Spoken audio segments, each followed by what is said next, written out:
ইফতারটা ভাগাভাগি করে নিতে পারি, তাহলে হয়তো বা তাদের নিজস্ব আত্মীয় স্বজন বা তাদের আপনজন, সন্তান, ভাই বোন যাদেরকে হারিয়েছে, কিছুটা হলেও দুঃখ হয়তো বা লাঘব হবে। সেই চিন্তা থেকেই তাদের সাথে আমাদের ইফতারের এই আয়োজন।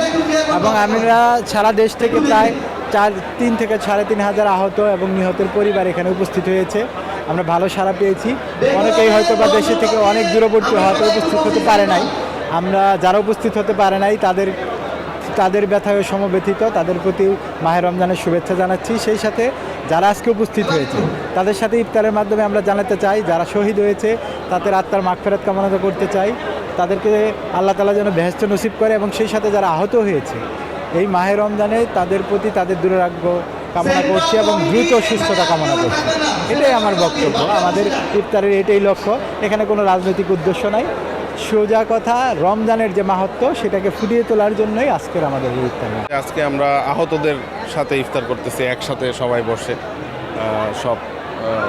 সবাই হয়তো আসে নাই, আহতদের মধ্যে সবাই হয়তো আসে নাই। আপনারা জানেন যে জুলাইয়ে যে মেসিভ মানুষ মারা গেছে, আহত হয়েছে, সবাইকে কিন্তু ওইভাবে সুযোগ সুবিধা বলেন, তাদের সঠিক বলেন, ওটা করা যায়নি। কিন্তু তারপরেও একটা বড় অংশ যাদেরকে চিকিৎসা থেকে শুরু করে অন্যান্য জায়গাগুলোতে চেষ্টা করা হয়েছে।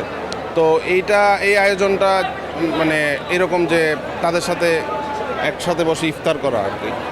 তো পাশাপাশি যেটা বলা যায় যে আপনার বাকি যারা আছে, যাদের এখনও চিকিৎসা চলমান, তাদের যেন আরও ভালো ট্রিটমেন্ট হয়, তাদের যেন কোনো রকম সমস্যা না হয়, ভবিষ্যতে তারা যেন চলতে পারে ঠিকঠাক মতো, তাদের পরিবারগুলো যেন ঠিকঠাক চলতে পারে, একটা যেন কর্মসংস্থান হয়, একটা যেন আয়ের উৎস তৈরি হয়।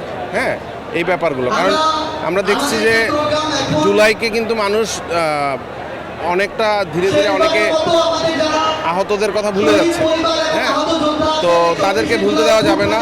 আহতদের এই ডেডিকেশন, তাদের কারণেই কিন্তু আজকে আমরা এইরকম একটা মুক্ত পরিবেশে